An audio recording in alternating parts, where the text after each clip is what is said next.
नमस्कार, मैं विनोद कुमार शुक्ला, आई of truth पर आपका स्वागत है।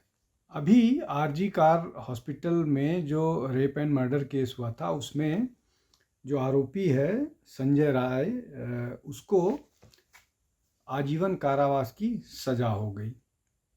लेकिन इसको लेकर के बखेड़ा सा खड़ा हो गया, इसलिए कि हालांकि कोर्ट ने बोला कि ये rarest of the rare case नहीं था, लेकिन जो एक परसेप्शन है और जिस तरह से इसको लेकर के विरोध और प्रदर्शन हुए थे कोलकाता में या पूरे देश में, उसके बाद ये माना जा रहा था कि शायद ये मामला इतना बीभत्स था कि जो अपराधी है उसको मृत्युदंड दिया जाएगा, लेकिन वैसा हुआ नहीं। और इस मामले में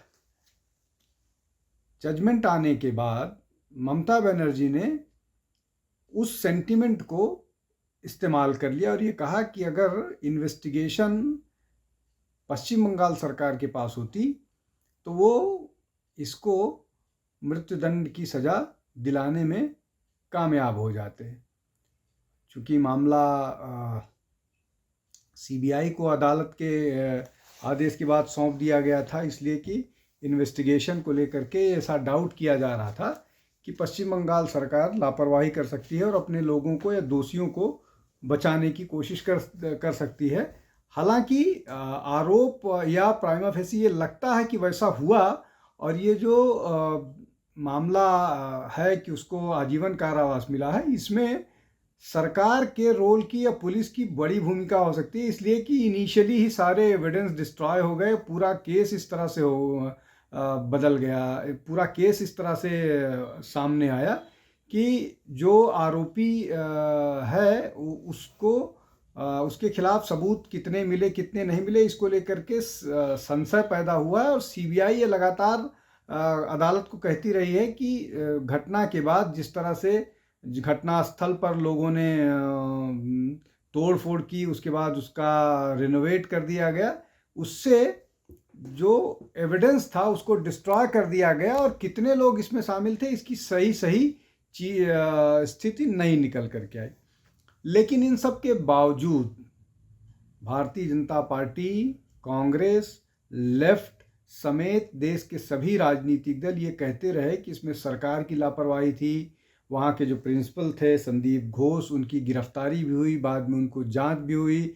चूँकि संदीप घोष को जिस तरह से उनको एक बार हटाया गया, फिर उनको हटाने के तुरंत बाद दूसरी जगह प्रमोशन दे दिया, दूसरी जगह का प्रिंसिपल बना दिया गया, फिर उनको हेल्थ मिनिस्ट्री के साथ अटैच कर दिया गया। इन सब को देखते हुए साफ तौर पर ये लग रहा था कि सरकार इस केस में जो अपराधी हैं उनको बचाने की कोशिश कर रही है।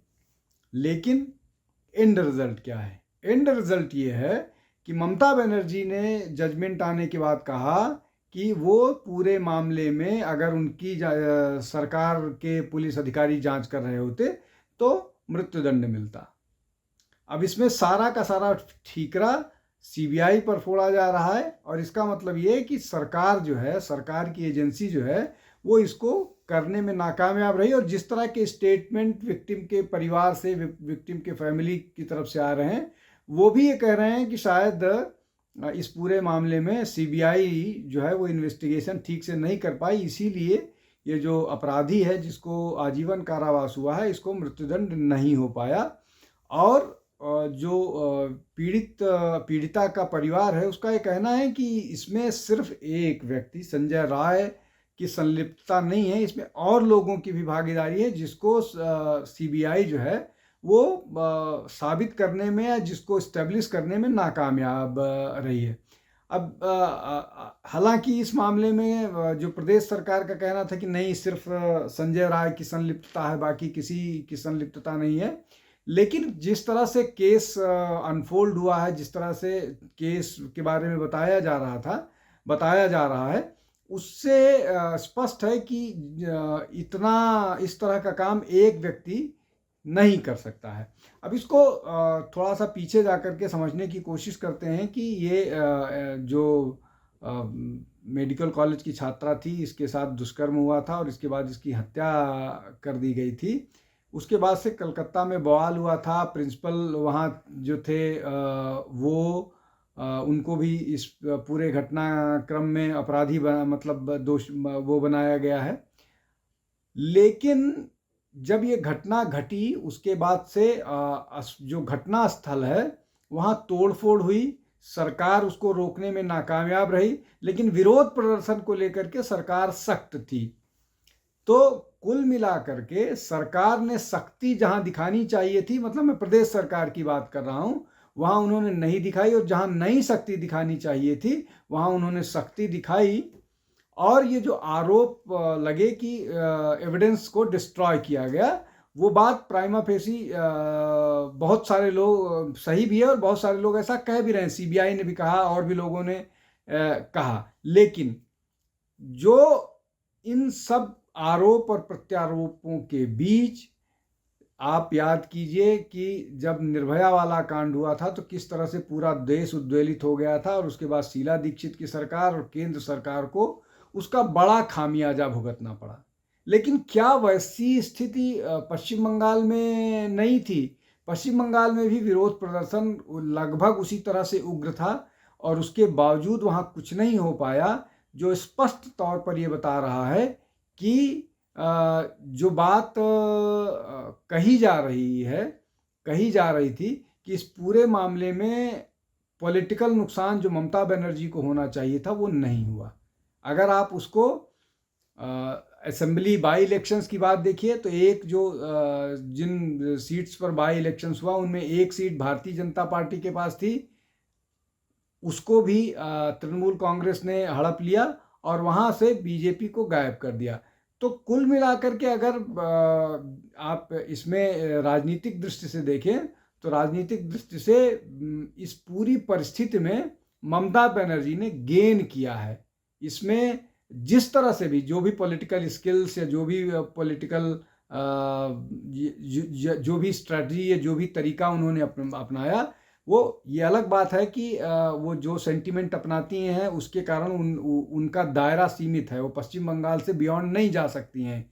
वो उनका दायरा है, वो वहीं तक रहेंगे। वो बांग्ला सेंटिमेंट, बंगाली सेंटिमेंट की बात करती हैं, तो इस कारण से और बंगाली वर्सेस द रेस्ट करती हैं, इसलिए सब का सब जो है वो उनके साथ खड़ा हो जाता है। अब इस मामले में भी जिस तरह से उन्होंने बातें कहीं, जिस तरह से चीज़ों को उन्होंने लोगों के सामने रखा और जिस तरह से उन्होंने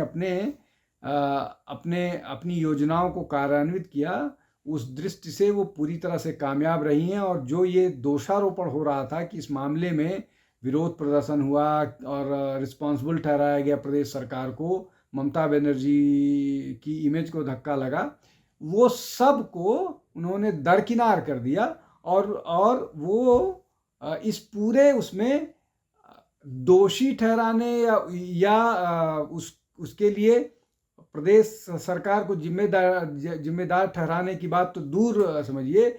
जिन लोगों पर ये कहा जा रहा था कि शायद वो, मेरा उसमें सीधे से मतलब है सीबीआई, कि शायद वो इन्वेस्टिगेशन करेंगे तो प्रदेश सरकार को कटघरे में खड़ा करेंगे और प्रदेश सरकार की जो नाकामयाबियाँ थी उसको सबके सामने ले आएंगे, लेकिन वैसा कुछ नहीं हो पाया। उल्टे सीबीआई इस पूरे मामले में कटघरे में खड़ी है कि इसका इन्वेस्टिगेशन जो है सीबीआई ठीक ढंग से नहीं कर पाई, इसलिए जो विक्टिम है उसको न्याय नहीं मिल पाया, और जो अपराधी है जिसको मृत्युदंड होना चाहिए था कम से कम, इसलिए कि ये बहुत बीभत्स मामला था, उसको सिर्फ लाइफ इम्प्रिजनमेंट या आजीवन कारावास हुआ।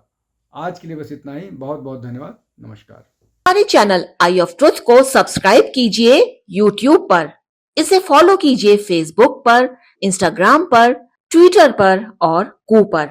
हमारे चैनल के बारे में फीडबैक देने के लिए हमें मेल कीजिए ioftruth.6@gmail.com पर।